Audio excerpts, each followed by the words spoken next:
Hi guys, how you doing? I'm live. So I want to do some rant, but I want to do it. I want to make it a little lighter than I've been making them a little bit, and also, I don't know. I just want to rant, but maybe on a little lighter side of things. Though there's that too. But I want to say this. Put it this way. I want to talk about the Mormons, and I want to talk about Jesus a little bit. It seems like Jesus was perfect, and I hate to say it, but he did all he could by dying for me and you and everybody else. He couldn't do any more, and he won't take away our free will. So if I'm bad, which maybe I am, and I freely choose not to accept Jesus, that's my right, and that's okay. I didn't come out with nothing, because I'll explain why that is. First of all, I get to know that somebody loves me enough to die for me. Whether I accept that or not, I still know that somebody cares and understands me as well. That's good to know, and that's something. That's not nothing. Even if I say no to Jesus, whatever, I still know he loves me enough to die for me, and I still know he understands me. That's not nothing. Not only that, he made an imperfect but yet true organization called the Church of Jesus Christ of Latter-day Saints, not the Mormon Church, though that's what people call it. That shows me love also. That's not nothing either. That's not zero. And I get to go to the meetings and feel that love and experience it and love them too. And we all have something in common, that we know that the Mormon Church is the truth. And that's not nothing. I get to hear the talks. I get to visit with people, talk with them, feel their energy and give them mine. And if nothing comes of it eternally, that I don't accept Jesus, whatever, that's still not nothing. And in fact, it's all God could do. God won't take away my free will. He could, but he won't. And that's actually a good thing, because I like my free will. But he did everything else that he could do, sending the best perfect thing in the universe, Jesus. I'm not sure. I said once before that he could have sent another perfect being. Maybe he could have sent an angel. I'm not sure that's true or not. I may be off doctrine, but if that is true, even if it's not true, he did send the only thing that could save us, Jesus Christ. If an angel would have been okay to do that, which may or may not be true, but if that's true, he still sent even the best he had. He gave us his best by not just sending a perfect angel, but his perfect son. The best he could have done. He gave us his best, and his son did the best he could do, and therefore God did the best he could do. And the result is not nothing.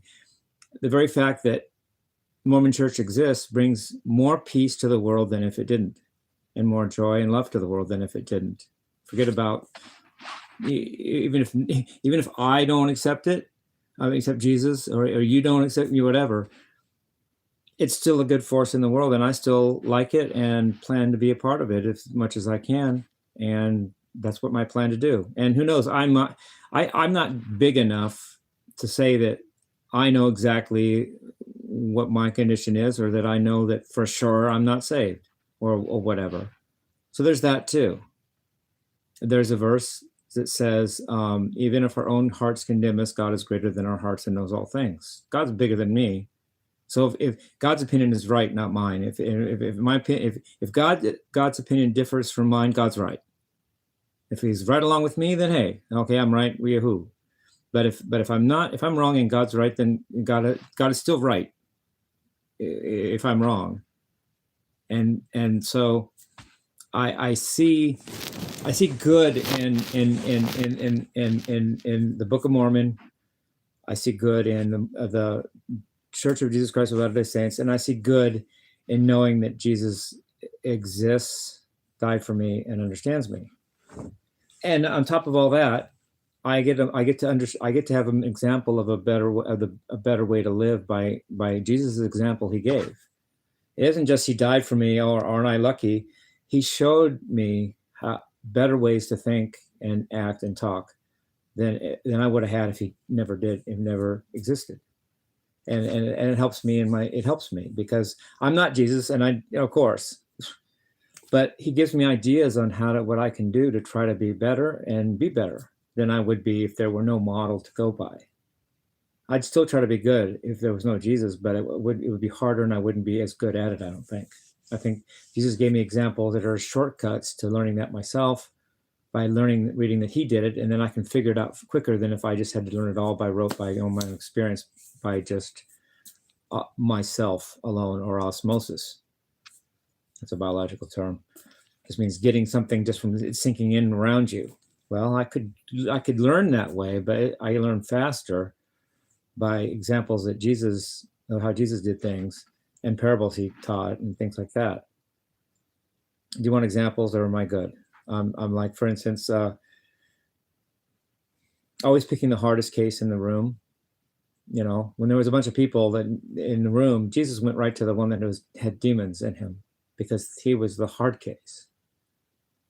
And that shows, first of all, the power of God, and second of all, that no one's hopeless. If you can work on the worst case, then it's implied he can do the others, which means that even if you or I are the worst case, we're still included because Jesus included the worst case. In fact, he went to the worst case first. I have a feeling that's kind of more. If I were a bunch of people and Jesus was there, I wouldn't be went over to me somehow. I mean, I wouldn't expect it, but I wouldn't be, oh, well, I'd go, oh yeah, probably. I would be the challenge of the room, as my feeling, and so be it. And Jesus, and that doesn't mean Jesus would fail with me either, because he didn't fail to cast the demons out of that guy. He didn't fail there. I don't know that he wouldn't. I don't know that he would fail with me, for all I know. So there's that.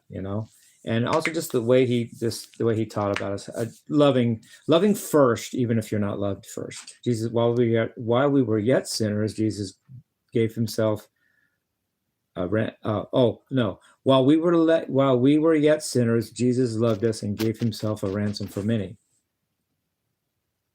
So we didn't do anything, yet Jesus did something first. That gives me a model that I don't. You don't have to love me first. I can love you first. And if you love me, I love you even more. Believe me, I do.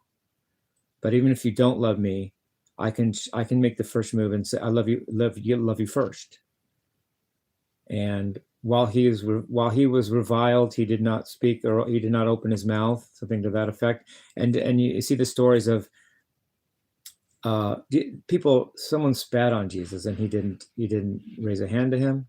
He didn't reprimand him. He just took it. Okay, that gives me an example of what I can do. Like when I got stabbed in the back, and then a couple of years later, I met the guy that did it, and he confessed as much, and that they didn't do anything to him, and I just walked on. I got charged by a dog a couple of years ago in my complex where I live, and I just stood my ground and said, "No, you're a good girl." And she came right up to me where she could have bit me, and then she just stopped. And then she just kind of walked away. And I didn't go to the owner and make trouble and go, you know what, no, I didn't do that. No harm, no foul. I walked on, never made an issue of it again. That's not just my own independent. I just learned, that helps that I know about Jesus, that I could do that. Not wanting to repay the injury with further injury. I think it's something about holds not takes no account of the injury. That's in the Bible somewhere, where it takes no account of the injury, where you don't just. It is said, eye for an eye, tooth for a tooth. But I say, and Jesus gave the Sermon on the Mount in Matthew 5. Where he says, I say, love your enemies and pray for those that persecute you. That's not eye for an eye. That's loving when you're not loved. and doing the opposite of people that don't love you, which is to love them. And that helps the world, and it helps me. I mean, think about that. Love your enemies and pray for those who persecute you. That's why I stared at it for a second. I was considering that. That's deep, man. I mean, there's a verse that says, if you love only those who love you, what have you done? Even the publicans and tax collectors love their own. But I say, love your enemies and pray for those that persecute you. So that teaches me a lot, and it helps me that that's an example, that there's an example of that. So I don't either feel very alone and weird by doing it, and so I can figure out to do that without having to learn it all on my own. So okay, so I had said some I had kind of said some derogatory things about the Mormon Church in some of my videos. I deleted that. It wasn't because that is above board. I just didn't want that on my channel anymore, and so I deleted them. Nothing nefarious there. I don't feel that I don't feel that way about the church anymore. So that information is old news, and it's not how I feel now. So I delete things like that, and I made it. I can delete it. So I'm sorry, but I sometimes delete things that don't get watched too. You know, it's not my right to delete my videos. If I do a video and only gets this many views and I don't think it's doing well, and you guys don't like it, then it doesn't really. Why do I keep it? I even delete things that I don't replace. Songs I do that flopped and you didn't like, and I delete them, and I don't even do them right away. I'll do them when I do them next time. So anyway, I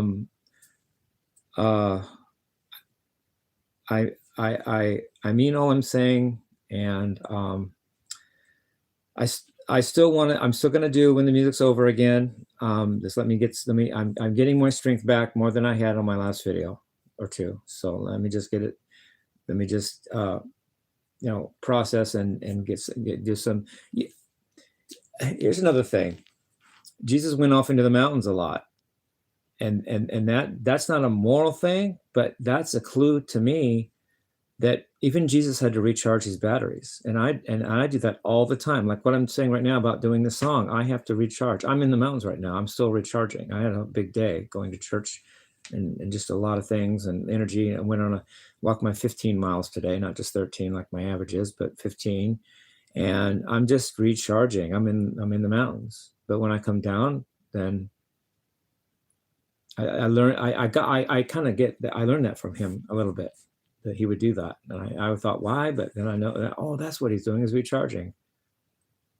And there's a scripture where it says, and when she touched him, energy left, he felt energy leave, energy left him. And even when I was an atheist, I couldn't deny the truth of that particular verse. That's one of the few verses that I actually stood by, even when I was an atheist, because that's exactly what happens. I know that because it happens to me. It doesn't have to be just someone literally touching me. Though when I give something energy, when someone says, "Oh, I'm this, I'm that," and I say, "Well, I'm going to give you energy that you're better, or that works out for you," energy leaves me, and that's and then when that's over, and I say, "Oh, I have to recharge that." And that's exactly what Jesus did. And even when I was the most atheist I've ever been, I still stood up for that verse, because I know it's true. I couldn't say the Bible was all rubbish, because that verse is if that verse is true, how did they know that if they didn't have God's inspiration? Somebody knew that, and anyway, I love you guys. Peace, love, and welcome.